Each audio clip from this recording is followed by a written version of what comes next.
북한 전역이 발칵 뒤집혔습니다. 평양 최고 권력층의 돈을 관리하던 39호실 전담 은행원이 어느 날 갑자기 자취를 감춘 것입니다. 그것도 빈손으로 사라진 게 아니었습니다. 김정은의 비밀 금고 암호와 북한 간부들이 전 세계에 숨겨둔 비자금 장부를 통째로 들고 말입니다. 과연 평양에서 가장 안전하고 특권을 누리던 이 남자가 왜 모든 것을 버리고 목숨을 건 탈출을 감행했을까요? 지금부터 그 이야기를 들려드리겠습니다. 이 영상이 도움이 되셨다면 구독과 좋아요 부탁드립니다. 여러분의 관심이 더 많은 탈북민들의 진실된 이야기를 전할 수 있는 힘이 됩니다. 그 모든 것은 이렇게 시작되었습니다. 제 이름은 박철수입니다. 가명이긴 하지만 북에 있을 때 제 본명도 평범한 이름이었습니다. 하지만 제가 하던 일은 결코 평범하지 않았습니다. 저는 조선노동당 39호실 산하 외화벌이 전담 은행원이었습니다.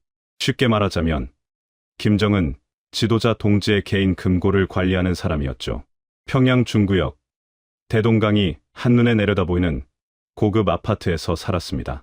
여러분도 아시다시피 북한에서 평양에 산다는 것 자체가 특권입니다. 그것도 중구역이라면 더욱 그렇죠.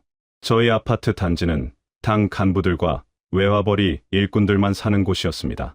엘리베이터가 있고 온수가 나오고 하루 24시간 전기가 들어왔습니다.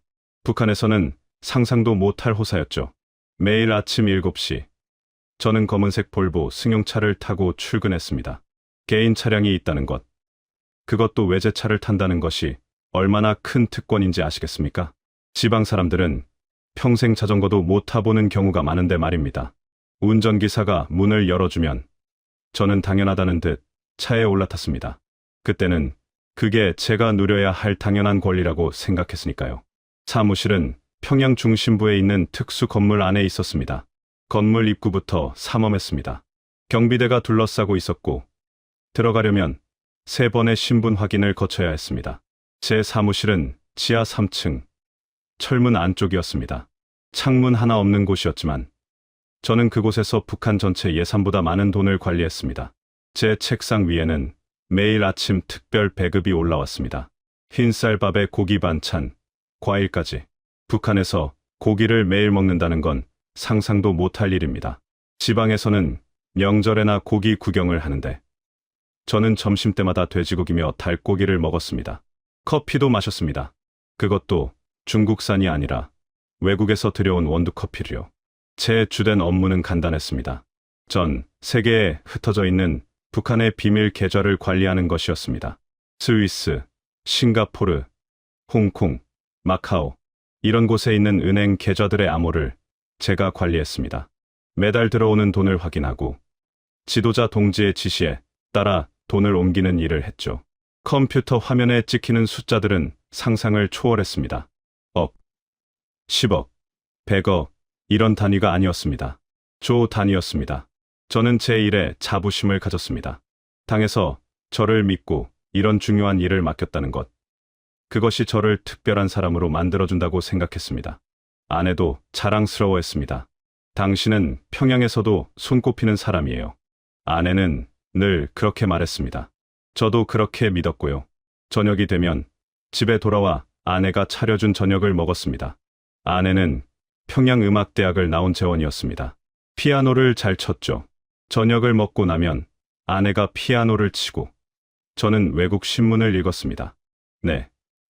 외국 신문도 볼 수 있었습니다. 제 직급이라면 가능한 일이었으니까요. 물론 당에 보고는 해야 했지만요. 아들 하나가 있었습니다. 20살이었고 인민군에 복무 중이었습니다. 평범한 군인이 아니라 호위사령부 소속이었습니다. 지도자를 가까이서 모시는 부대죠. 아들도 저처럼 특별한 길을 걷고 있었습니다. 휴가 나와서 집에 올 때마다 저는 아들의 어깨를 두드리며 말했습니다. 우리 가문은 당과 지도자 동지께 충성하는 집안이다. 내가 그 자랑스러운 전통을 이어가거라. 주말이면 대동강변을 산책했습니다. 봄이면 버드나무가 늘어지고 여름이면 푸른 강물이 흘렀습니다. 아내와 손을 잡고 걸으며 저는 행복했습니다. 아니, 행복하다고 믿었습니다. 이게 제가 누릴 수 있는 최고의 삶이라고. 이보다 더 좋을 순 없다고 생각했습니다. 물론 가끔 이상한 생각이 들 때도 있었습니다.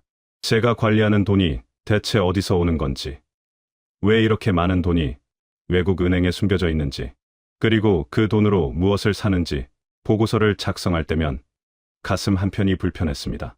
명품, 시계, 외제 승용차, 고급 술, 이런 것들을 사는데 수십억씩 쓰이는 걸 보면서도 저는 모른 척했습니다. 이건 내가 알 바 아니야. 나는 그냥 시키는 일만 하면 돼. 그렇게 스스로를 다독였습니다. 의문을 품는 것 자체가 위험하다는 걸 알았으니까요.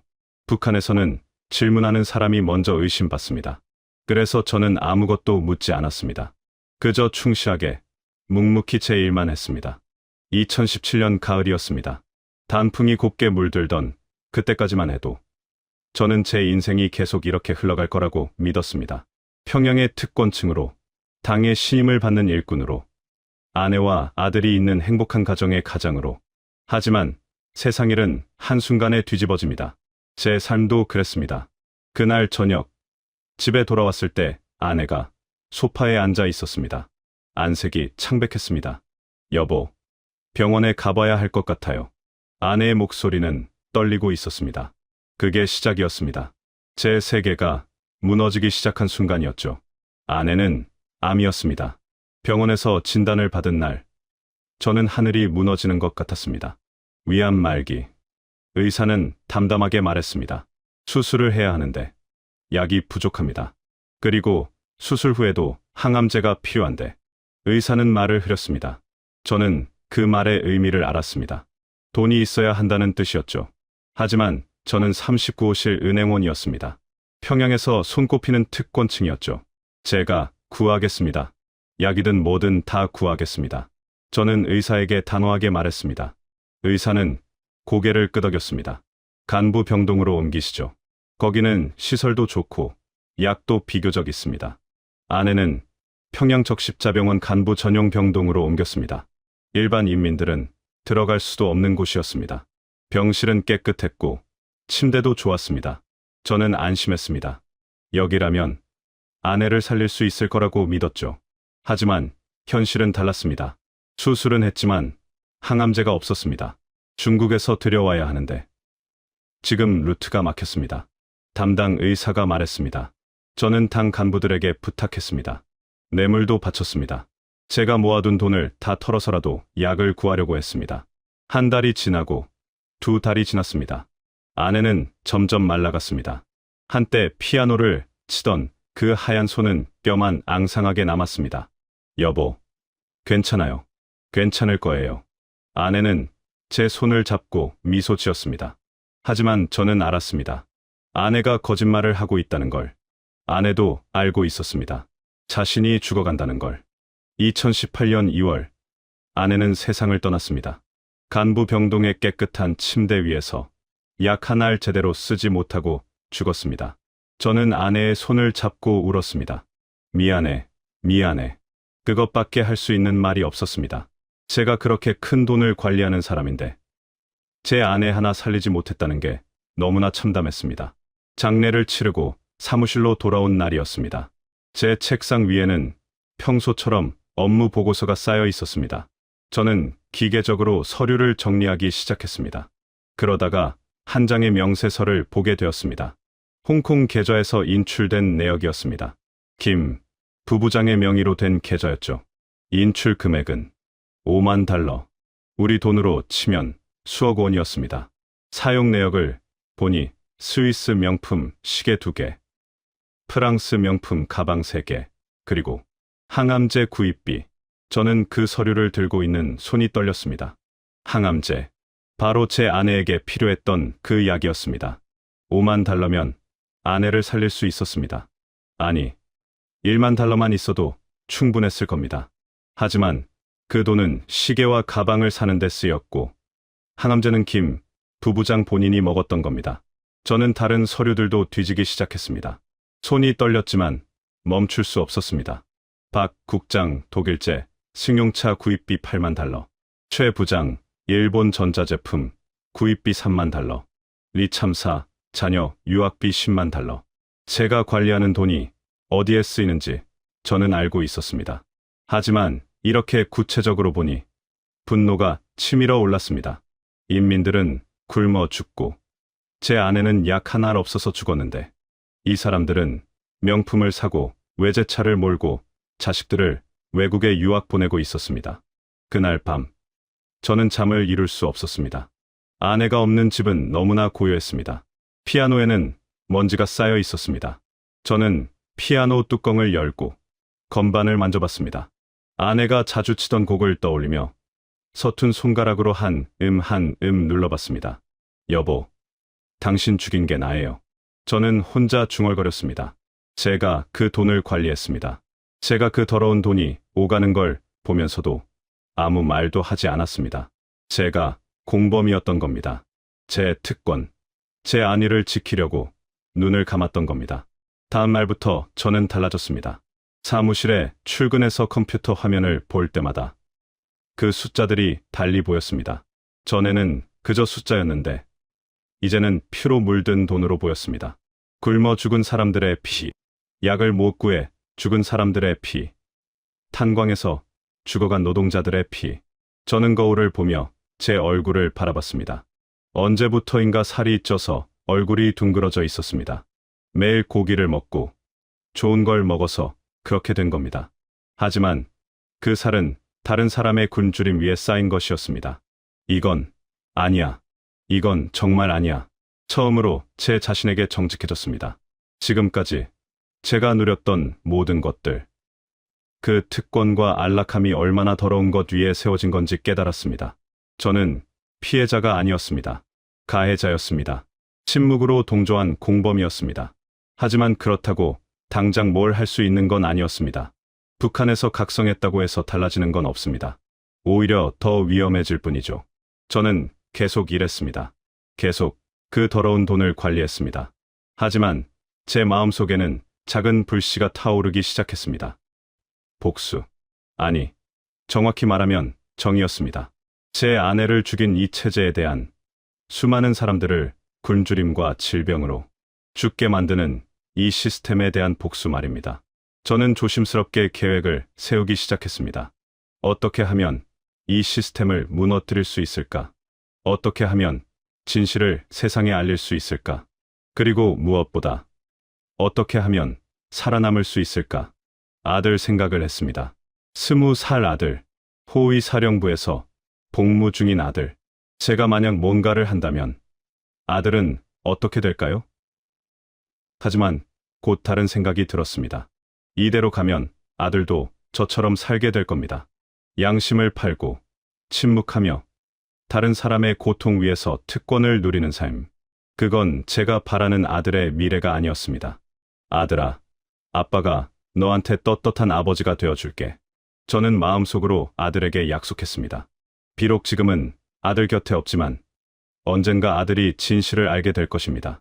그때 아들이 아버지를 부끄러워하지 않도록 저는 옳은 일을 해야 했습니다. 그렇게 저의 긴 여정이 시작되었습니다. 아내가 세상을 떠난 지 한 달이 지났습니다. 저는 여전히 사무실에 출근했고 여전히 그 돈을 관리했습니다. 하지만 제 눈빛이 달라졌습니다. 전에는 그저 숫자를 입력하고 보고서를 작성하는 기계 같았다면 이제는 모든 걸 기억하는 증인이 되었습니다. 매일 아침 컴퓨터를 켤 때마다 저는 작은 USB 메모리를 주머니에 넣고 다녔습니다. 중국에서 밀수로 들어온 제품이었죠. 겉보기엔 평범한 펜처럼 생겼지만 안에 32GB 용량이 들어 있었습니다. 북한 기준으로는 엄청난 용량이었습니다.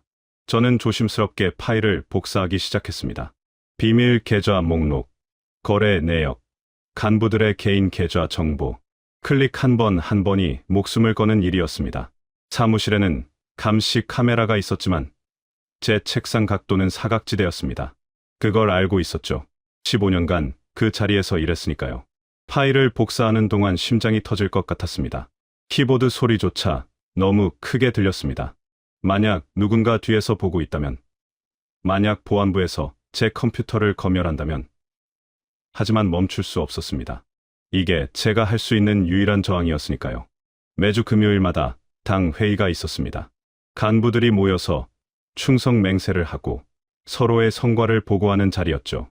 예전에는 그저 형식적인 자리라고 생각했는데 이제는 달리 보였습니다. 동무들, 이번 분기 외화벌이 실적이 목표치를 초과 달성했습니다. 김 부부장이 자랑스럽게 보고했습니다. 바로 제 아내가 필요로 했던 항암제를 사지 않고 명품 시계를 산 그 사람이었죠. 저는 그의 손목을 봤습니다. 스위스제 시계가 반짝이고 있었습니다. 수천만 원짜리 시계였습니다. 훌륭합니다. 동무, 당과 지도자 동지께 충성을. 다른 간부들이 박수를 쳤습니다.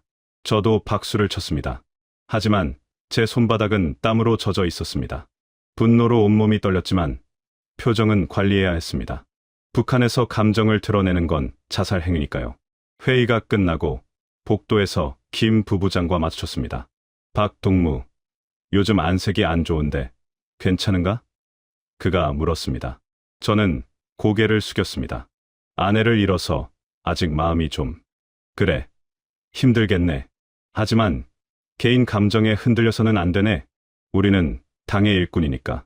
김 부부장은 제 어깨를 두드렸습니다. 그 순간 저는 그의 손을 뿌리치고 싶었습니다. 고함을 지르고 싶었습니다. 당신이 그 돈으로 시계 사지 않고 약을 샀다면 제 아내가 살았을 거요. 하지만 저는 참았습니다. 이를 악물고 참았습니다. 감사합니다. 부부장 동지, 더욱 열심히 일하겠습니다. 그날 밤 집에 돌아와 거울을 봤습니다. 거울 속에 제 얼굴은 낯설었습니다. 낮에는 미소 짓고 충성을 외치고 그들과 똑같이 행동하는 제 모습이 나는 지금 뭘 하고 있는 거지?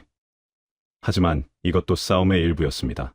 살아남기 위한, 그리고 언젠가 진실을 폭로하기 위한. 석 달이 지나자 USB는 점점 채워져 갔습니다. 3년치 거래 내역, 47개 비밀 계좌 정보, 간부 120명의 개인 명단과 그들의 비자금 내역. 이 정보만 있으면 북한 권력층의 부패를 세상에 낱낱이 폭로할 수 있었습니다. 하지만 위험도 커져갔습니다. 어느 날 보안부에서 감사가 나왔습니다. 최근 외부 해킹 시도가 있었다고 합니다. 모든 컴퓨터를 점검하겠습니다. 보안부원이 차갑게 말했습니다. 제 등에서 식은땀이 흘렀습니다. 저는 재빨리 USB를 양말 속에 숨겼습니다. 보안부원들이 제 컴퓨터를 뒤지는 동안 저는 태연한 척 서류를 정리했습니다. 하지만 손이 떨렸습니다. 만약 발각되면 저는 그 자리에서 끌려갈 겁니다. 정치범 수용소로. 아니, 그보다 더 끔찍한 곳으로. 박 동무, 별 이상 없습니다. 보안 의식이 투철하시군요. 보안부원이 말했습니다. 저는 안도의 한숨을 쉬었습니다. 하지만 그날 밤 저는 잠을 이룰 수 없었습니다. 이제 시간이 얼마 남지 않았다는 걸 직감했습니다. 언젠가는 들킬 것입니다. 그 전에 탈출해야 했습니다. 집에 남은 아내의 물건들을 정리했습니다. 옷, 신발, 화장품, 하나하나 만지며 눈물이 났습니다. 여보, 미안해요. 나 혼자 살려고 도망가게 됐어요. 하지만 아내라면 이해해줬을 겁니다. 저보다 먼저 진실을 알았을지도 모릅니다. 그저 제게 말하지 못했을 뿐이죠. 아내의 피아노 앞에 앉았습니다. 서툰 손가락으로 건반을 눌렀습니다. 아내가 좋아하던 곡이었습니다. 아리랑, 우리 민족의 노래. 남북이 함께 부르는 노래. 북에서는 이 노래를 부를 때 눈물이 나면 안 됩니다. 감정이 북받쳐 우는 건 체제에 대한 불만으로 여겨지니까요. 하지만 그날 밤 저는 참지 않았습니다. 눈물을 흘리며 노래를 불렀습니다. 아리랑 아리랑 아라리오. 아리랑 고개로 넘어간다. 여러분도 아시다시피 아리랑은 헤어짐의 노래입니다. 떠나보내는 이의 슬픔을 담은 노래죠. 저는 아내를 떠나보냈습니다. 이제 곧 아들도 떠나보내야 할 것입니다. 그리고 제가 태어난 이 땅, 평양도 떠나야 할 것입니다. 다음 날 사무실에서 공문을 받았습니다. 박철수 동무는 다음 달 중국 심양 출장을 다녀오시오. 제 심장이 뛰었습니다. 기회였습니다. 중국 출장은 1년에 한두 번 있을까 말까 한 기회였습니다. 그것도 심양이라니. 거기서 한국 영사관까지는 기차로 몇 시간이면 갈 수 있었습니다. 감사합니다. 충성을 다하겠습니다. 저는 공문을 받으며 고개를 숙였습니다. 하지만 제 입가에는 미세한 미소가 번졌습니다. 드디어 기회가 왔습니다. 제 인생의 마지막 도박을 할 기회가. 그날 밤부터 저는 본격적으로 준비했습니다. 중국 돈을 모았습니다. 암시장에서 위안화를 조금씩 바꿨죠. 지도도 구했습니다. 치명치도. 선양역에서 한국 영사관까지 가는 길. 머릿속에 다 외웠습니다. 아들에게 편지를 썼습니다. 하지만 보낼 수는 없었습니다. 제가 탈출하면 아들은 연좌제로 처벌받을 것입니다. 하지만 그래도 썼습니다. 언젠가 통일이 되면, 언젠가 아들을 다시 만나면 이 편지를 주고 싶었습니다. 아들아, 아빠는 비겁한 사람이었다. 내 엄마가 죽어가는 걸 보면서도 시스템에 순응했던 비겁한 사람. 하지만 이제 아빠는 용기를 내려고 한다. 너에게 떳떳한 아버지가 되기 위해 미안하다. 그리고 사랑한다. 편지를 쓰며 눈물이 떨어졌습니다. 20살 아들. 제 얼굴도 제대로 닮지 않은 아들. 엄마를 닮아 착하고 순한 아들. 아들은 아직 모를 것입니다. 이 세상이 얼마나 더럽고 잔인한지. 하지만 언젠가 알게 될 것입니다. 그때 아들이 올바른 선택을 하길. 저는 기도했습니다. 출장 날짜가 다가왔습니다. 한 주일 남았고, 나흘 남았고, 이틀 남았습니다. 매일 밤 악몽을 꿨습니다. 보안부에 체포되는 꿈, 총살당하는 꿈, 아들이 우는 꿈. 하지만 아침이 되면 다시 정신을 가다듬었습니다. 살아남아야 해. 진실을 세상에 알려야 해. 그게 내가 할 수 있는 유일한 속죄야.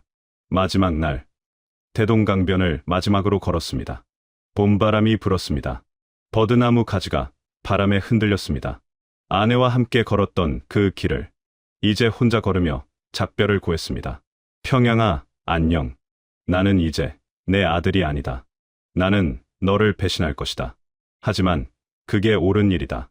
내일이면 중국행 기차를 탈 것입니다. 그리고 돌아오지 않을 것입니다. 2018년 5월 15일 아침이었습니다. 평양역은 평소와 다름없이 붐볐습니다. 하지만 제게는 모든 것이 달라 보였습니다. 이 역에 다시 돌아오지 않을 거라는 걸 알았으니까요. 북한 땅을 밟는 것도, 대동강을 보는 것도, 이 공기를 마시는 것도 오늘이 마지막일지 모른다는 생각이 들었습니다. 출장 가방은 작았습니다. 겉보기엔 평범한 서류 가방이었죠. 하지만 그 안에는 북한 권력층을 무너뜨릴 수 있는 폭탄이 들어 있었습니다. USB, 메모리 하나. 겨우 손톱만 한 크기였지만 그 안에는 3년치 비밀 계좌 내역과 120명 간부들의 비자금 명단이 담겨 있었습니다. 박철수 동무, 준비됐나? 같이 출장 가는 리 참사가 물었습니다. 그는 당 간부였고 제 감시자이기도 했습니다. 북한에서 해외 출장을 갈 때는 항상 이렇습니다. 서로를 감시하는 사람들끼리 짝을 지어 보내죠. 네, 동무, 준비 완료했습니다. 저는 침착하게 대답했습니다. 기차가 출발했습니다. 평양을 벗어나 북쪽으로 올라갔습니다. 창밖으로 논밭이 보였습니다. 농민들이 일하고 있었습니다. 여러분도 아시다시피 북한 농촌은 정말 힘듭니다. 트랙터도 없어서 소나 사람이 직접 쟁기를 끌죠. 그 모습을 보며 가슴이 아팠습니다. 저 사람들은 알까요? 평양에 있는 간부들이 외국에서 얼마나 호의호식하는지 속으로 중얼거렸습니다. 아마 모를 겁니다. 알아도 어쩔 도리가 없겠죠. 북한에서는 태어날 때부터 신분이 정해집니다. 농민으로 태어나면 평생 농민이고 노동자로 태어나면 평생 노동자입니다. 탈출구가 없습니다. 기차는 신의주를 지나 압록강 철교를 건넜습니다. 강 아래로 압록강 물이 유유히 흘렀습니다. 저쪽은 중국, 이쪽은 북한. 겨우 강 하나 사이인데 세상이 완전히 다르죠. 철교를 건너는 순간 제 심장이 빠르게 뛰었습니다. 이제 북한 땅을 벗어났습니다. 물리적으로는 말이죠. 하지만 정신적으로는 아직 그들의 감시 아래에 있었습니다. 단둥에서 심양으로 가는 기차를 갈아탔습니다. 중국 기차는 북한 기차보다 훨씬 좋았습니다. 깨끗하고 빠르고 흔들림도 적었죠. 리 참사는 신기한 듯 이리저리 둘러봤습니다. 중국 놈들은 역시 잘 사네. 그가 중얼거렸습니다. 저는 창밖을 봤습니다. 중국 농촌 풍경이 펼쳐졌습니다. 북한보다 훨씬 잘 사는 게 눈에 보였습니다. 집들도 크고 차들도 많고 사람들 옷차림도 화려했습니다. 같은 사회주의 국가라고 하는데 이렇게 다를 수가 있을까요? 심양역에 도착한 건 저녁 때였습니다. 역사는 거대했습니다. 평양역보다 몇 배는 큰 것 같았습니다. 사람들이 북적거렸습니다. 저는 가방을 꼭 껴안았습니다. USB가 들어있는 가방을, 제 목숨보다 소중한 가방을. 오늘은 호텔에서 쉬고 내일부터 업무 시작하세. 피곤할 테니, 리 참사가 말했습니다. 우리는 당에서 지정한 호텔로 갔습니다. 조선족이 운영하는 호텔이었죠. 북한 사람들이 묵을 때는 항상 이런 호텔을 이용합니다. 감시하기 쉽거든요. 방은 2인 1실이었습니다. 리 참사와 같은 방을 쓰게 된 겁니다. 이것도 감시의 일부였죠. 밤에 어디 나가지 못하게 말입니다. 저는 침대에 누웠습니다. 천장을 보며 생각했습니다. 어떻게 빠져나가지? 리 참사는 금방 코를 골며 잠들었습니다. 하루 종일 기차를 타서 피곤했나 봅니다. 저는 조심스럽게 일어났습니다. 신발을 신고 문 앞으로 갔습니다. 문 손잡이를 잡았습니다. 심장이 터질 것 같았습니다. 하지만 멈췄습니다. 아직은 아니었습니다. 너무 성급하면 들킵니다. 저는 다시 침대로 돌아왔습니다. 계획을 세워야 했습니다. 치밀하게, 신중하게. 다음 날부터 업무가 시작됐습니다. 중국 은행과의 미팅이었죠. 제 역할은 계좌 관리에 대해 논의하는 것이었습니다. 39호실의 비자금 계좌들 말입니다. 중국 은행원들은 친절했습니다. 돈이 되는 고객이니까요. 미팅이 끝나고 점심시간이 됐습니다. 박동무, 식사하러 가세. 리 참사가 말했습니다. 우리는 호텔 근처 식당으로 갔습니다. 중국 음식이었지만 맛있었습니다. 북한에서는 먹어보지 못한 요리들이었죠. 식사 중에 제가 말했습니다. 참사 동무, 저 화장실 좀 다녀오겠습니다. 그래, 다녀오게. 리 참사는 별 생각 없이 대답했습니다. 저는 일어나 화장실로 갔습니다. 하지만 화장실을 지나쳐 식당 뒤편으로 갔습니다. 뒷문이 있었습니다. 열려 있었죠. 저는 밖을 내다봤습니다. 골목이 보였습니다. 지금 뛰어나가면, 아니, 아직 아닙니다. 가방이 호텔에 있었습니다. USB가 없으면 의미가 없습니다. 저는 다시 화장실로 가서 물을 마시고 돌아왔습니다. 오래 걸렸네? 리 참사가 물었습니다. 배탈이 좀 나서요. 중국 음식이 안 맞나 봅니다. 저는 배를 움켜쥐며 말했습니다. 그래? 조심하게. 여기서 아프면 곤란해. 리 참사는 걱정스러운 표정을 지었습니다. 오후에도 미팅이 이어졌습니다. 하지만 제 머릿속은 온통 탈출 계획으로 가득했습니다. 심양 지도를 머릿속으로 그렸습니다. 한국 영사관은 심양역에서 택시로 20분 거리였습니다. 문제는 어떻게 혼자 그곳까지 가느냐는 것이었죠. 저녁이 됐습니다. 우리는 다시 호텔로 돌아왔습니다. 내일도 미팅이 있으니 일찍 쉬세. 리 참사가 말했습니다. 저는 고개를 끄덕였습니다. 하지만 그날 밤도 잠을 이룰 수 없었습니다. 새벽 3시, 저는 화장실에 갔습니다. 거울을 봤습니다. 초췌한 제 얼굴이 보였습니다. 할 수 있어. 해야 해. 스스로에게 다짐했습니다. 주머니에서 아내 사진을 꺼냈습니다. 작은 증명사진이었죠. 몰래 가지고 온 사진이었습니다. 여보, 나 좀 도와줘. 용기를 줘. 사진 속 아내는 미소 짓고 있었습니다. 그 미소를 보니 힘이 났습니다.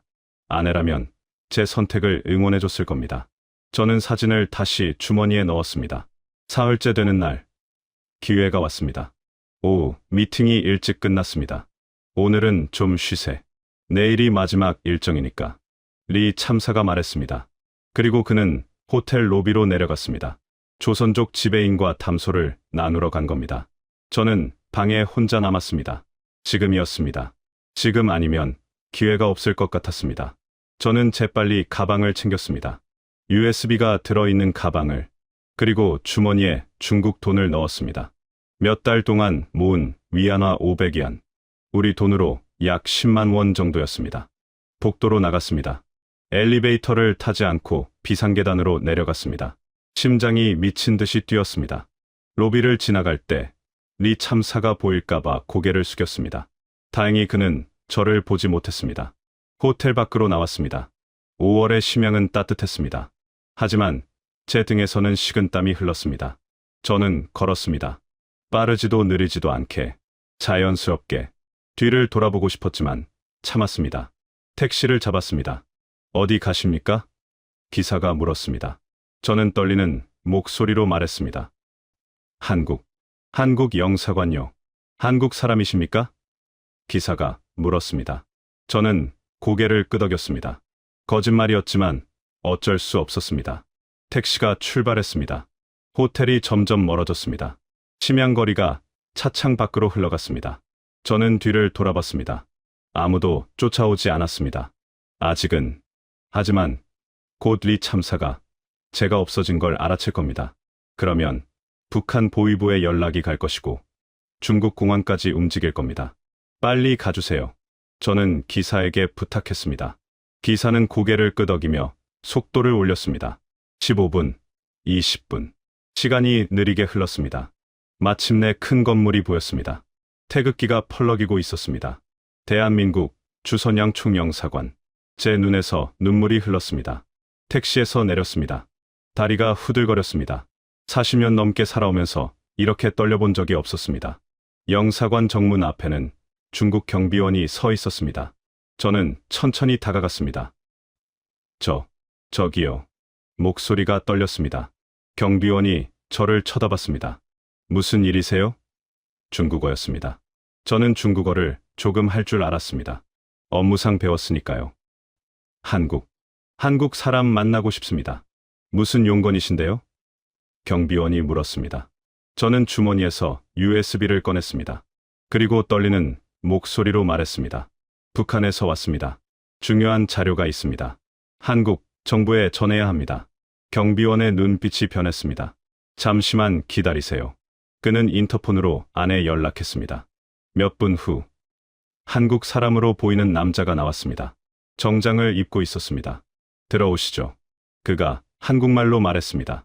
정말 오랜만에 듣는 남한 사투리였습니다. 눈물이 날 뻔했습니다. 영사관 안으로 들어갔습니다. 작은 방으로 안내받았습니다. 책상 하나, 의자 2개가 있는 간단한 방이었습니다. 앉으세요. 커피 드릴까요? 그가 물었습니다. 네, 감사합니다. 커피가 나왔습니다. 따뜻했습니다. 저는 2 손으로 컵을 감싸 쥐었습니다. 손이 떨려서 컵을 제대로 들 수가 없었습니다. 천천히 드세요.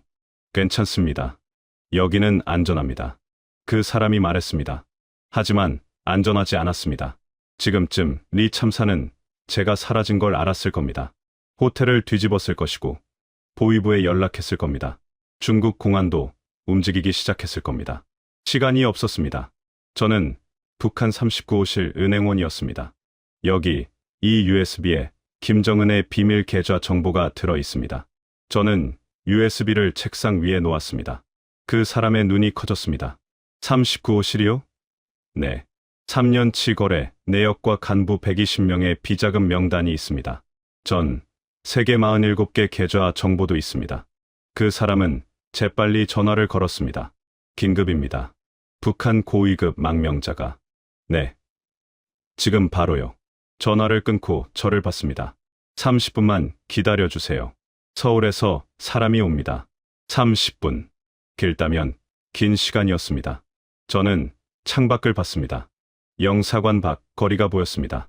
중국 사람들이 오가고 차들이 지나갔습니다. 평범한 일상이었습니다.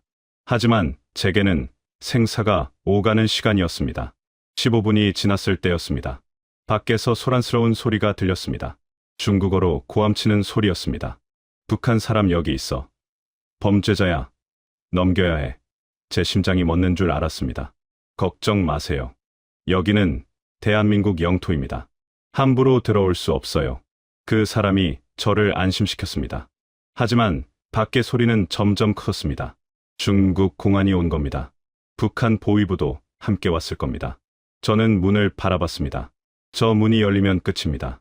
박철수. 나와. 거기 박철수 있는 거 알아. 리 참사의 목소리였습니다.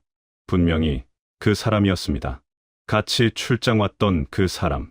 박철수. 당을 배신하고 어디로 가려는 거야? 내 아들 생각은 안 해. 아들. 그 말에 제 가슴이 찢어지는 것 같았습니다. 네. 아들 생각을 안 할 수 없었습니다. 20살 아들. 제가 이렇게 도망치면 아들은 정치범 수용소로 끌려갈 겁니다. 연좌제 때문에 3대가 멸문당할 겁니다. 미안하다. 아들아. 아빠가 너무 미안하다. 저는 속으로 울었습니다. 하지만 돌아갈 수는 없었습니다. 돌아가면 저도 죽고 이 자료도 사라질 겁니다. 그러면 아내의 죽음도 수많은 인민들의 고통도 헛된 것이 되고 맙니다. 밖에서는 계속 소리가 들렸습니다. 협박도 하고 회유도 했습니다. 나와라. 아직 늦지 않았어. 돌아가면 용서해 줄게. 하지만 저는 알았습니다. 거짓말이라는 걸. 돌아가면 고문당하고 총살당할 거라는 걸. 20분이 지났을 때 다른 한국 사람이 들어왔습니다. 나이가 좀 있어 보였습니다. 50대쯤 됐을까요? 안녕하세요. 국정원입니다. 그가 명함을 내밀었습니다. USB를 확인해 봐도 될까요? 저는 고개를 끄덕였습니다. 그는 노트북을 꺼내 USB를 꽂았습니다. 파일들을 열어봤습니다. 엑셀 파일, PDF 파일, 스캔한 문서들. 그의 표정이 점점 심각해졌습니다. 이건 대단한 겁니다. 정말 대단해요. 그가 말했습니다. 이 자료면 북한 비자금 루트를 완전히 차단할 수 있습니다. 국제 제재도 강화할 수 있고. 그는 저를 똑바로 쳐다봤습니다. 감사합니다. 대단히 용기 있는 행동입니다. 하지만 저는 영웅 같은 기분이 들지 않았습니다. 그저 죄책감뿐이었습니다. 아들에게, 아내에게, 그리고 제 자신에게. 제 아들은 어떻게 되나요? 솔직히 말씀드리면 어렵습니다. 그가 조심스럽게 말했습니다. 북한 체제상 연좌제가 있어서. 하지만 우리가 최선을 다하겠습니다. 국제기구를 통해서라도 보호하려고 노력하겠습니다. 빈말이라는 걸 알았습니다. 북한에서 연좌제를 피할 방법은 없습니다. 아들은 이미 끌려갔을 겁니다. 호위 사령부에서 쫓겨나 신문받고 있을 겁니다. 아버지가 어디 있느냐? 아버지와 무슨 대화를 나눴느냐? 그렇게 고문당하고 있을 겁니다. 저는 고개를 떨구었습니다. 눈물이 흘렀습니다. 아들아, 미안하다. 정말 미안하다. 그것밖에 할 수 있는 말이 없었습니다. 밖에서는 여전히 고함 소리가 들렸습니다. 하지만 점점 작아졌습니다. 중국 공안도 어쩔 수 없었나 봅니다. 여기는 한국 영사관이니까요. 국제법상 함부로 침입할 수 없는 곳이니까요. 이제 한국으로 가셔야 합니다. 국정원 사람이 말했습니다. 오늘 밤 비행기로 베이징으로 가고 거기서 서울행 비행기를 탑니다. 신부는 우리가 만들어 드릴 겁니다. 감사합니다. 저는 고개를 숙였습니다. 하지만 감사하다는 말이 공허하게 느껴졌습니다. 저는 아무것도 이루지 못했습니다. 아내도 살리지 못했고 아들도 지키지 못했습니다. 그저 도망친 겁니다. 비겁하게. 저녁이 됐습니다. 영사관 뒷문으로 나왔습니다. 검은색 승용차가 대기하고 있었습니다. 타세요. 저는 차에 올랐습니다. 차가 출발했습니다. 영사관이 멀어졌습니다. 심양거리가 어둠 속으로 사라졌습니다. 공항으로 가는 길. 저는 창밖을 봤습니다. 네온사인이 반짝이고 사람들이 웃으며 걸어 다녔습니다. 평범한 일상, 자유로운 삶. 저도 곧 그런 삶을 살게 될 겁니다. 하지만 아들은 아닙니다. 아들은 지옥에서 고통받을 겁니다. 제가 잘못한 건가요? 저는 옆자리 국정원 직원에게 물었습니다. 잘못하신 거 아닙니다. 용기 있는 선택을 하신 겁니다. 그가 대답했습니다. 하지만 위로가 되지 않았습니다. 베이징 공항에 도착했습니다. 저는 가짜 여권을 받았습니다. 조선족 신분이었습니다. 이름도 바뀌었습니다. 김철호. 평범한 이름이었습니다. 이제 박철수는 없습니다. 김철호로 사세요. 국정원 직원이 말했습니다. 네. 박철수는 죽었습니다. 평양에서, 심양에서, 그리고 이 순간. 저는 더 이상 북한 사람이 아니었습니다. 그렇다고 한국 사람도 아니었습니다. 저는 그 사이 어딘가의 유령이었습니다. 비행기에 올랐습니다. 서울행 비행기. 창가 자리에 앉았습니다. 비행기가 이륙했습니다. 중국 땅이 멀어졌습니다. 북한도 멀어졌습니다. 아들도 멀어졌습니다. 저는 창밖을 보며 울었습니다. 40대 중년 남자가 비행기 안에서 소리 없이 울었습니다. 옆자리 승객이 뭔가 물어봤지만 대답하지 못했습니다. 그저 고개를 돌리고 계속 울었습니다. 아들아, 아빠가 꼭 데려올게. 어떻게든 너를 구해낼게. 그때까지 버텨라. 제발 버텨달라. 마음속으로 기도했습니다. 하지만 그게 가능할까요? 북한에서 한번 정치범이 되면 끝입니다. 탈출구가 없습니다. 그걸 저는 너무나 잘 알고 있었습니다. 비행기는 밤하늘을 날았습니다. 아래로 불빛들이 보였습니다. 도시의 불빛, 사람들의 삶. 저는 그 불빛 중 하나가 될 것입니다. 하지만 아들은 어둠 속에 남을 것입니다. 새벽이 가까워졌습니다. 기장의 안내 방송이 나왔습니다. 잠시 후 인천공항에 착륙하겠습니다. 인천, 대한민국, 자유의 땅. 하지만 제게 자유가 있을까요? 아들을 버리고 온 아버지에게, 아내를 살리지 못한 남편에게, 체제에 순응하다 뒤늦게 깨어난 비겁자에게 자유가 있을까요? 비행기가 착륙했습니다. 바퀴가 땅에 닿는 순간, 저는 새로운 세계에 발을 들였습니다. 돌아갈 수 없는 세계에. 2018년 5월 16일 새벽 5시, 인천공항에 도착했습니다. 비행기에서 내리는 순간, 다리에 힘이 풀렸습니다. 40시간 넘게 잠을 못 잤습니다. 평양을 떠나 심양에 가고, 심양에서 도망쳐 영사관으로 가고, 베이징을 거쳐 인천까지 끊임없이 달아났습니다. 이제야 멈출 수 있었습니다. 공항 밖으로 나왔습니다. 5월의 새벽 공기가 차가웠습니다. 하지만 상쾌했습니다. 자유의 공기였으니까요. 숨을 깊이 들이마셨습니다. 눈물이 났습니다.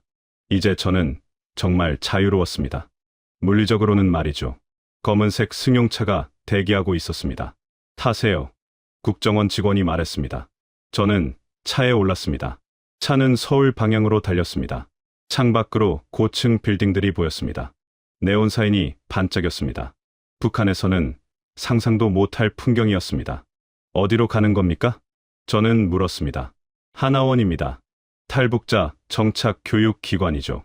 거기서 3개월간 적응 훈련을 받으실 겁니다. 하나원, 뉴스에서 들어본 이름이었습니다. 북한에서도 그곳에 대해 알고 있었습니다. 배신자들의 소굴이라고 불렀죠. 이제 저도 그 배신자 중 하나가 됐습니다. 하나원은 경기도 어느 산속에 있었습니다.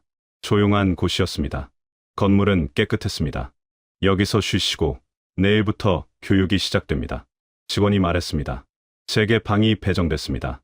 작지만 깨끗한 방이었습니다. 침대에 누웠습니다. 천장을 봤습니다. 아무 생각도 들지 않았습니다. 아니, 생각이 너무 많아서 아무 생각도 못하는 것 같았습니다.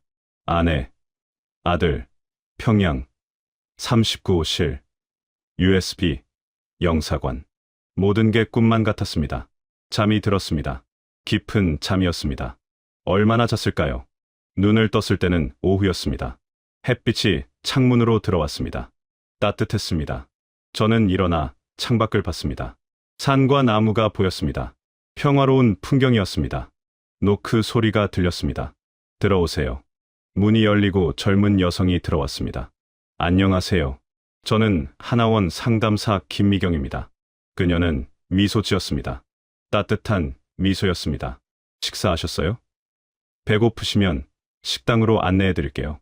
식당에는 다른 탈북자들이 있었습니다. 10명쯤 됐을까요? 남녀노소 다양했습니다.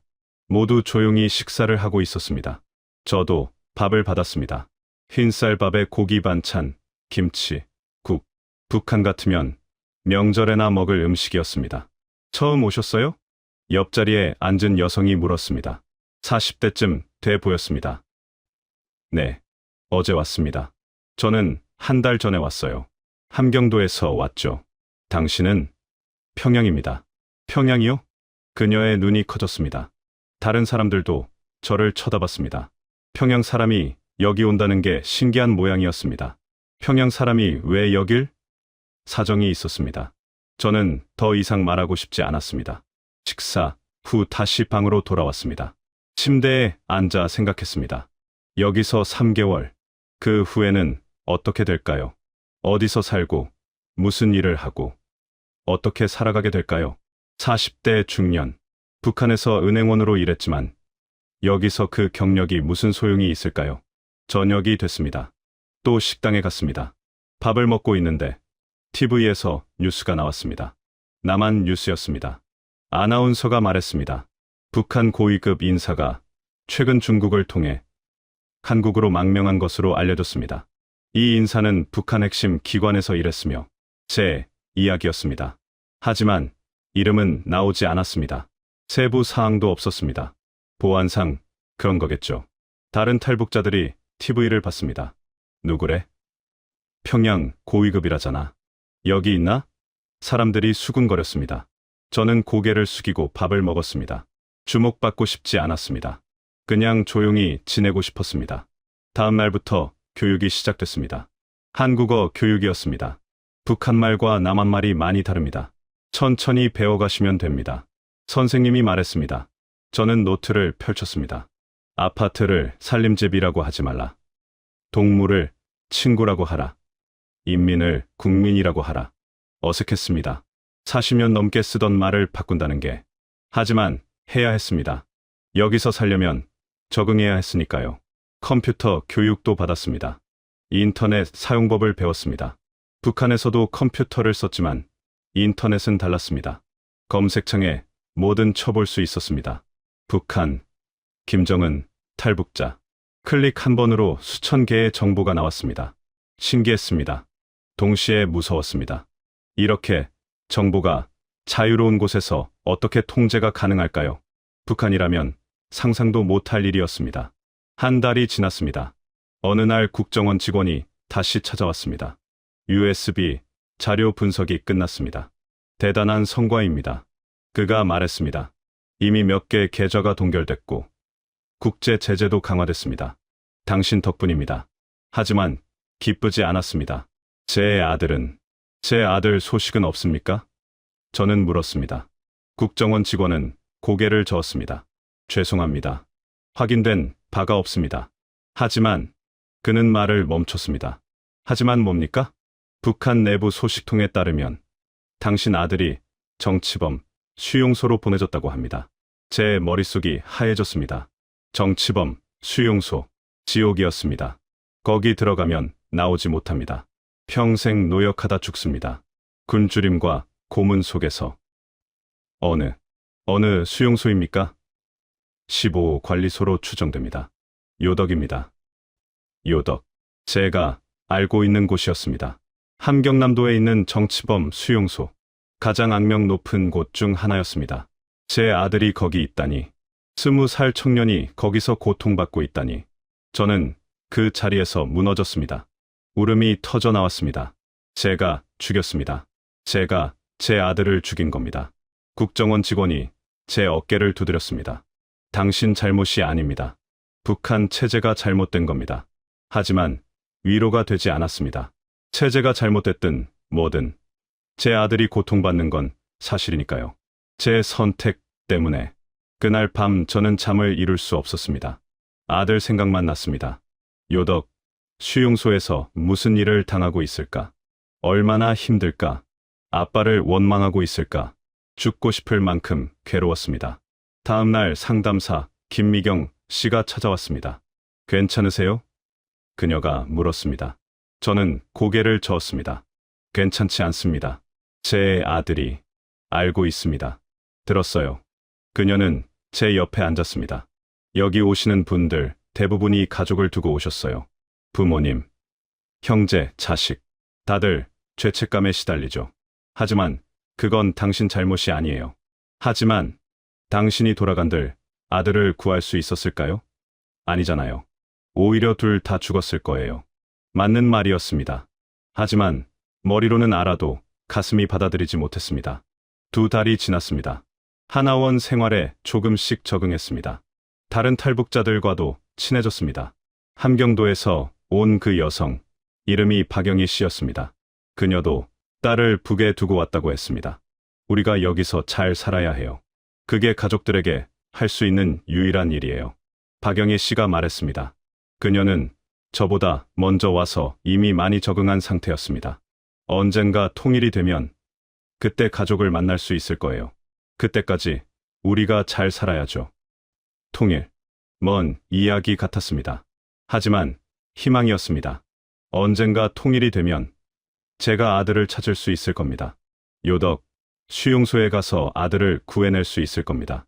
그 희망 하나로 버텼습니다. 3달이 지났습니다. 하나원 교육이 끝났습니다. 이제 사회로 나가야 했습니다. 정착금을 받았습니다. 생각보다 많았습니다. 여러분도 아시다시피 정부에서 탈북자들에게 지원금을 주거든요.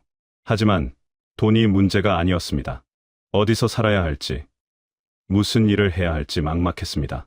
40대 중년, 북한 경력은 쓸모없고 한국 사회는 낯설고 걱정 마세요. 취업 지원 프로그램이 있어요. 담당자가 말했습니다. 하지만 불안했습니다. 정말 제가 여기서 살 수 있을까요? 적응할 수 있을까요? 아니, 적응해야만 했습니다. 아들을 위해서라도, 언젠가 아들을 다시 만날 그날을 위해서라도. 하나원을 떠나는 날, 박영희 씨가 제 손을 잡았습니다. 힘내요. 우리 꼭 잘 살아요. 그게 가족들에게 할 수 있는 최선이에요. 저는 고개를 끄덕였습니다. 눈물이 났지만 참았습니다. 서울행 버스에 올랐습니다. 창밖으로 하나원이 멀어졌습니다. 이제 진짜 시작이었습니다. 자유의 땅에서의 새로운 삶. 하지만 무거웠습니다. 아들이라는 짐을, 죄책감이라는 짐을 지고 살아가야 했으니까요. 서울행 버스에서 내렸습니다. 영등포역 앞이었습니다. 사람들이 바삐 오가고 있었습니다. 차들이 경적을 울렸습니다. 네온사인이 번쩍였습니다. 북한에서는 상상도 못할 풍경이었습니다. 여러분도 아시다시피 평양에도 사람이 많지만 이렇게 빠르게 움직이진 않습니다. 여기 사람들은 모두 어디론가 급하게 가고 있었습니다. 저는 가방을 들고 서 있었습니다. 막막했습니다. 하나원에서 주소를 받았습니다. 구로구 어느 원룸이었습니다. 정부에서 임시로 제공하는 집이었죠. 하지만 어떻게 가야 할지 몰랐습니다. 저기요. 지하철역이 어디예요? 지나가는 사람에게 물었습니다. 그 사람은 저를 힐끗 보더니 손으로 가리켰습니다. 저기요. 그게 끝이었습니다. 북한 같으면 좀 더 친절하게 설명해 줬을 텐데. 여기는 달랐습니다. 모두가 바빴습니다. 지하철을 tas습니다. 처음 타보는 서울 지하철이었습니다. 하나원에서 연습은 했지만 실제로 탄이 달랐습니다. 사람들이 너무 많았습니다. 빽빽하게 들어찼습니다. 저는 손잡이를 잡고 서 있었습니다. 한 젊은 여자가 스마트폰을 보며 웃고 있었습니다. 옆에 남자는 이어폰을 끼고 음악을 듣는 것 같았습니다. 학생들은 게임을 하고 있었습니다. 모두가 자기만의 세계에 빠져 있었습니다. 신기했습니다. 동시에 외로웠습니다. 구로 디지털단 지역에서 내렸습니다. 지도를 보며 걸었습니다. 15분쯤 걸었을까요? 낡은 건물이 나왔습니다. 제가 살 원룸이었습니다. 3층이었습니다. 엘리베이터는 없었습니다. 계단으로 올라갔습니다. 문을 열었습니다. 작은 방이었습니다. 방 한 칸에 화장실 하나, 부엌은 방 한쪽 구석에 있었습니다. 평양에서 살던 아파트의 반도 안 됐습니다. 하지만 이곳이 제 집이었습니다. 짐을 풀었습니다. 가방 하나뿐이었습니다. 옷 몇 벌, 세면 도구. 그리고 아내 사진. 사진을 책상 위에 놓았습니다. 여보, 우리 이제 여기서 살아요. 사진 속 아내는 웃고 있었습니다. 냉장고를 열어봤습니다. 텅 비어 있었습니다. 배가 고팠습니다. 밖으로 나갔습니다. 편의점이 보였습니다. 들어갔습니다. 물건이 가득했습니다. 삼각김밥, 도시락, 컵라면, 음료수. 어떤 걸 사야 할지 몰랐습니다. 어서 오세요. 점원이 밝게 인사했습니다. 저는 어색하게 고개를 숙였습니다. 삼각김밥 하나를 집었습니다. 계산대로 갔습니다. 2,000원입니다. 저는 지갑에서 돈을 꺼냈습니다. 손이 떨렸습니다. 처음 쓰는 남한 돈이었으니까요. 집으로 돌아와 삼각김밥을 먹었습니다. 맛있었습니다. 하지만 목이 메었습니다. 이 작은 김밥 하나가 북한에서는 사치품이었습니다. 아들은 지금 뭘 먹고 있을까요? 요덕, 수용소에서는 하루 한 끼, 옥수수죽만 준다고 들었습니다. 다음 날부터 일자리를 알아봤습니다. 하나원에서 받은 취업 지원 안내서를 받습니다.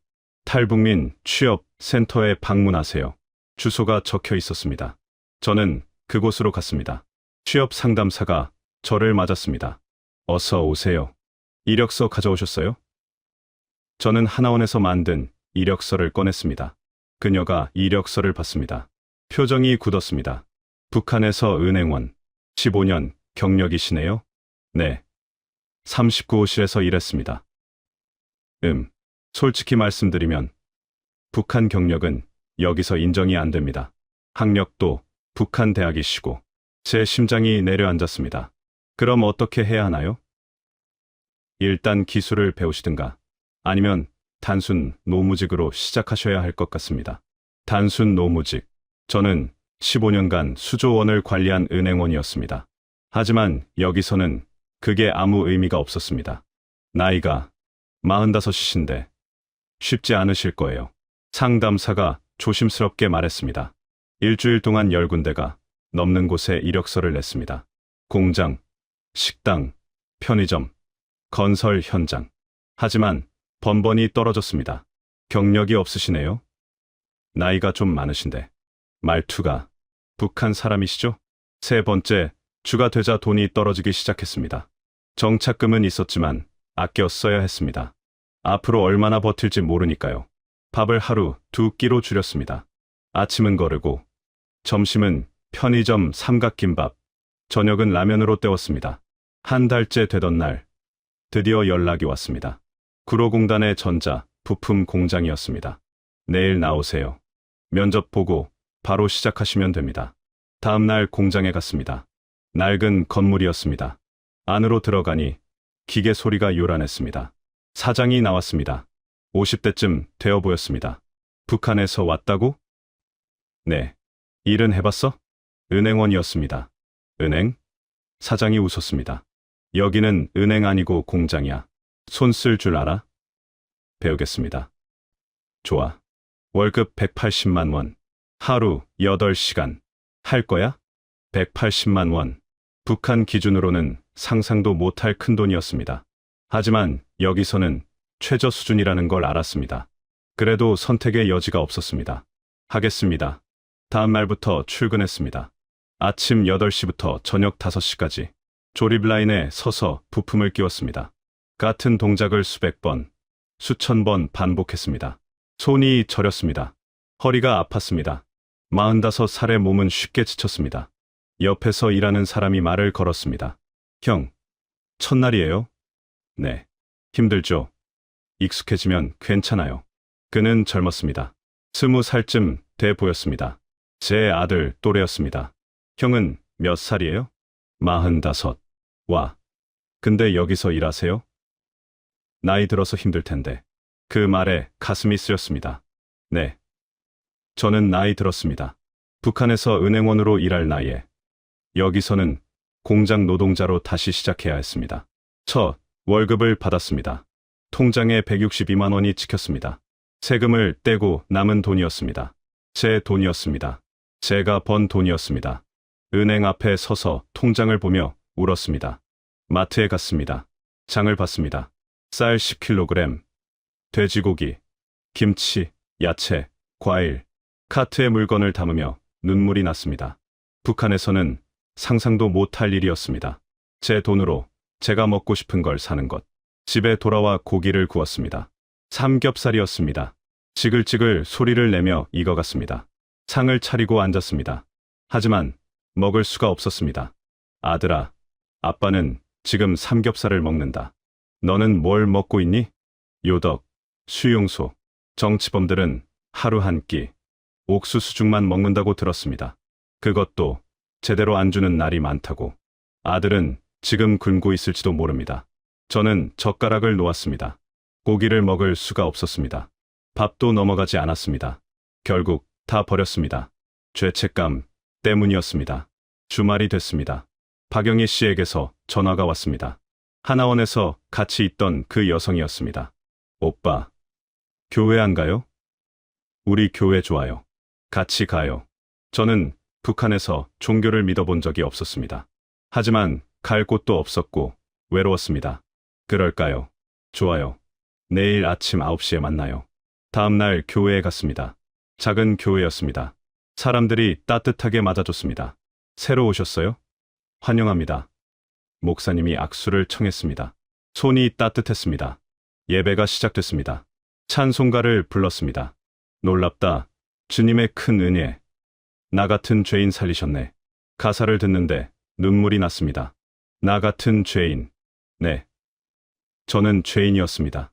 아들을 버린 죄인이었습니다. 예배가 끝나고 목사님이 저를 불렀습니다. 북한에서 오셨다고요? 네. 힘드시죠? 저는 고개를 끄덕였습니다. 기도해 드릴게요.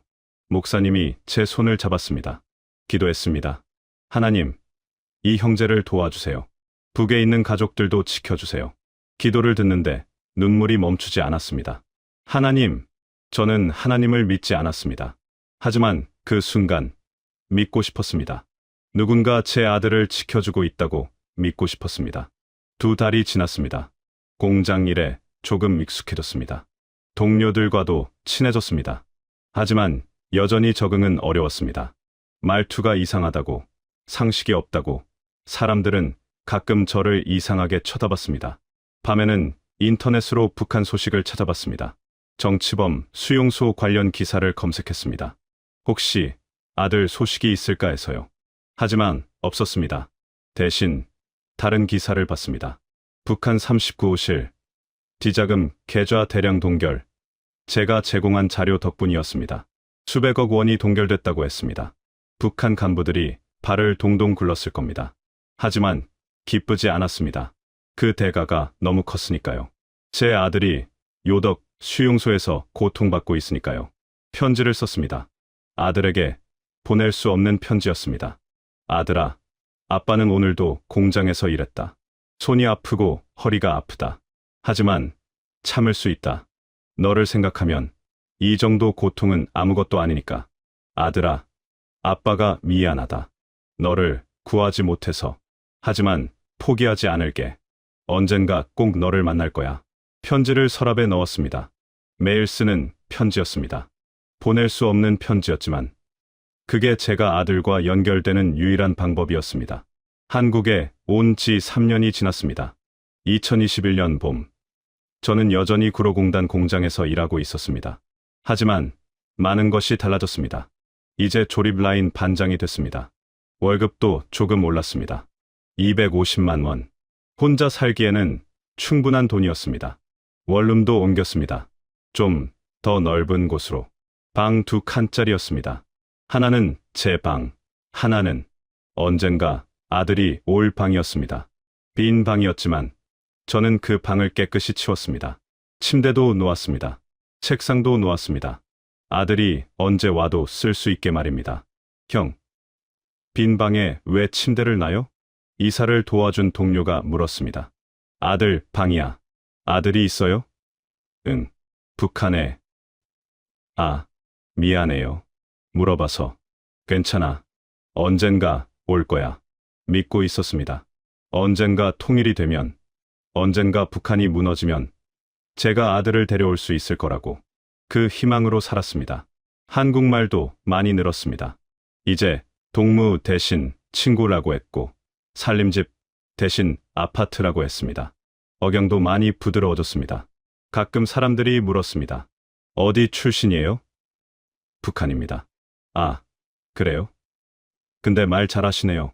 칭찬이었지만 씁쓸했습니다. 제 북한 사투리가 사라진다는 건 제가 점점 북한에서 멀어진다는 뜻이니까요. 아들과도 멀어진다는 뜻이니까요. 주말이면 여전히 교회에 갔습니다. 이제 저는 집사가 됐습니다. 새로 오는 탈북민들을 돕는 일을 했습니다. 하나원에서 막 나온 사람들에게 집 구하는 법, 일자리 찾는 법, 지하철 타는 법을 가르쳐줬습니다. 집사님, 저도 형처럼 적응할 수 있을까요? 20살 청년이 물었습니다. 함경도에서 혼자 왔다고 했습니다. 할 수 있어. 나도 처음엔 아무것도 몰랐어. 근데 지금은 이렇게 살잖아. 힘들지 않아요? 힘들지. 근데 할만해. 거짓말이었습니다. 여전히 힘들었습니다. 매일 밤 아들 꿈을 꿨습니다. 아들이 수용소에서 고통받는 꿈을. 하지만 청년 앞에서는 강한 척했습니다. 누군가는 희망을 보여줘야 했으니까요. 어느 날 국정원에서 또 연락이 왔습니다. 박철수 씨, 증언 좀 부탁드립니다. UN 북한인권조사위원회에서 39호실 관련 증언을 원합니다. 저는 망설였습니다. 증언을 하면 제 신분이 더 알려질 겁니다. 북한에서도 알 겁니다. 아들에게 더 안 좋을 수도 있었습니다. 하지만 거절할 수 없었습니다. 진실을 알려야 했으니까요. UN 화상회의에 참석했습니다. 스위스 제네바에 있는 조사위원들 앞에서 증언했습니다. 통역을 통해 영어로 전달됐습니다. 39호실은 김정은의 비자금을 관리하는 곳입니다. 전 세계에 흩어진 비밀 계좌를 통해 수조 원의 돈을 빼돌립니다. 그 돈으로 간부들은 명품을 사고 외제차를 사고 호화 생활을 합니다. 하지만 인민들은 굶주립니다. 증언하는 동안 목이 메었습니다. 화면 너머 조사위원들이 진지하게 들었습니다. 증언 감사합니다. 이 자료는 북한 인권 보고서에 포함될 것입니다. 보고서, 문서. 하지만 그게 제 아들을 구할 수 있을까요? 아니었습니다. 저는 알았습니다. UN 보고서로는 북한을 바꿀 수 없다는 걸. 그해 가을 탈북민 모임에서 충격적인 소식을 들었습니다. 요덕 수용소에서 탈출한 경비병이 한국에 왔다는 거였습니다. 저는 그 사람을 꼭 만나야 했습니다. 박영애 씨가 연결해 줬습니다. 오빠, 그 사람 제가 알아요. 소개해 줄게요.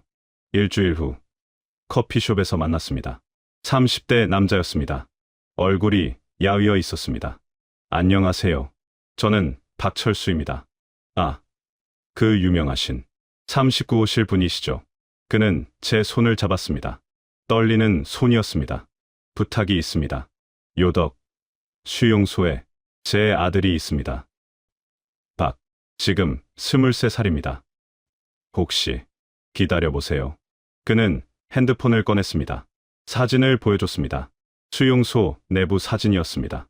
수감자들이 일하는 사진이었습니다. 뼈만 앙상한 사람들이 곡괭이를 들고 있었습니다.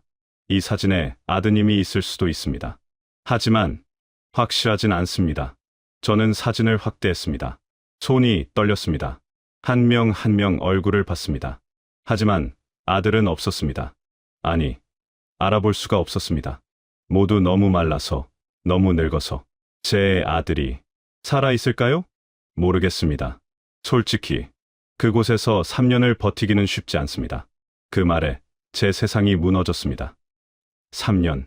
아들이 수용소에 간 지 3년이 됐습니다. 젊고 건강했던 아들이 그 지옥에서 3년을 버텼을까요? 집에 돌아와 아들 방에 들어갔습니다. 깨끗한 침대, 새 책상, 아무도 쓰지 않은 방. 저는 침대에 앉아 울었습니다. 남자가 소리내어 울었습니다. 아들아, 미안하다. 아빠가 너무 미안하다. 그날 밤 편지를 썼습니다. 1000번째 편지였습니다. 3년 동안 매일 쓴 편지. 보낼 수 없는 편지. 아들아, 아빠는 오늘 내 소식을 들으려고 했다. 하지만 듣지 못했다. 내가 살아있는지조차 모르겠다. 하지만 아빠는 믿는다.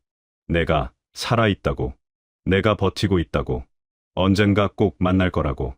그때까지 아빠도 여기서 버틸게. 다음 날 출근했습니다. 공장 라인에 섰습니다. 부품을 끼웠습니다. 나사를 조였습니다. 기계적으로 일했습니다. 점심시간에 동료들과 밥을 먹었습니다. 웃었습니다. 농담도 했습니다. 하지만 저는 알았습니다. 제 웃음이 가짜라는 걸, 제 일상이 가짜라는 걸. 진짜 제 삶은 멈춰 있었습니다. 요덕 수용소에 아들이 있는 그곳에 2024년 여름이 됐습니다. 한국에 온 지 6년이 됐습니다. 저는 여전히 같은 공장에서 일했습니다. 여전히 같은 집에 살았습니다. 여전히 아들 방을 깨끗이 치웠습니다. 어느 날 뉴스를 봤습니다. 북한 내부 변화 조짐. 전문가들이 말했습니다. 북한 체제가 흔들리고 있다. 곧 큰 변화가 올 것이다. 하지만 저는 믿지 않았습니다. 6년간 수없이 들은 말이었으니까요. 하지만 희망을 버릴 수는 없었습니다. 만약 북한이 정말 무너진다면, 만약 수용소가 열린다면, 만약 아들이 살아있다면, 저는 매일 준비했습니다. 아들이 오면 입힐 옷을 샀습니다. 아들 사이즈로, 아들이 좋아할 만한 음식 재료도 사뒀습니다. 고기, 과일, 채소, 냉동실에 가득 채워뒀습니다. 동료들이 물었습니다. 형, 혼자 사는데 왜 이렇게 많이 사요? 아들이 올지도 모르니까. 북한에서요? 가능해요? 모르지. 근데 준비는 해야지. 바보 같았습니다. 알았습니다. 하지만 이게 제가 할 수 있는 전부였습니다. 기다리고, 준비하고, 희망하는 것. 어느 일요일, 교회에서 새 탈북민을 만났습니다. 20대 여성이었습니다. 최근에 왔다고 했습니다. 언니, 요덕 수용소 아세요? 제가 물었습니다. 네, 들어봤어요. 거기, 혹시 젊은 남자들 많이 죽나요? 잘 모르겠어요. 근데, 들리는 소문으로는 요즘 많이 죽는다고. 가슴이 철렁했습니다. 왜요? 배급이 더 줄었대요. 그리고 일은 더 많아졌다고. 저는 더 이상 물을 수 없었습니다. 예배 시간이 됐습니다. 찬송가를 불렀습니다. 주 안에 있는 나에게 딸 근심이 있으랴. 근심이 없을 리 없었습니다. 근심뿐이었습니다. 예배 후 목사님이 설교했습니다. 여러분, 하나님은 우리를 버리지 않으십니다. 어둠 속에서도 희망은 있습니다. 포기하지 마십시오. 저는 귀를 기울였습니다. 포기하지 말라고. 네, 포기할 수 없었습니다. 아들이 살아있을지도 모르니까요. 1%의 가능성이라도 있다면 저는 기다릴 겁니다. 그날 저녁, 집에 돌아와 서랍을 열었습니다. 2,000통이 넘는 편지가 쌓여 있었습니다. 6년간 매일 쓴 편지들. 저는 새 편지를 꺼냈습니다. 아들아, 아빠는 오늘도 너를 기다린다. 6년째 기다리고 있다. 아빠는 늙어간다. 머리에 흰머리가 늘고 허리도 아프다. 하지만 괜찮다. 너를 만날 때까지 버틸 수 있다.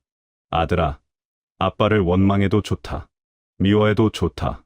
하지만 제발 살아 있어라. 그것만이 아빠의 소원이다. 편지를 접어 서랍에 넣었습니다. 언젠가 아들에게 줄 편지들.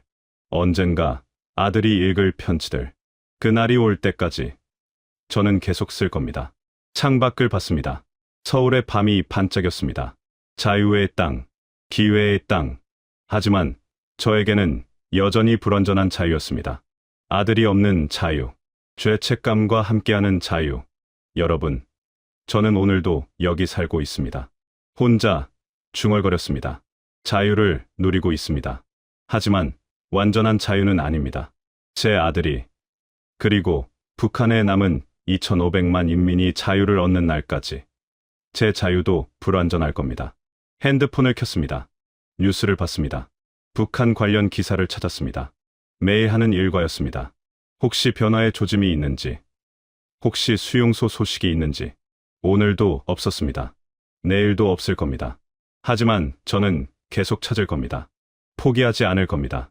왜냐하면 저는 아버지니까요. 아들을 버린 비겁한 아버지지만 그래도 아버지니까요. 언젠가 아들 앞에 떳떳이 설 수 있는 날까지 저는 여기서 버틸 겁니다.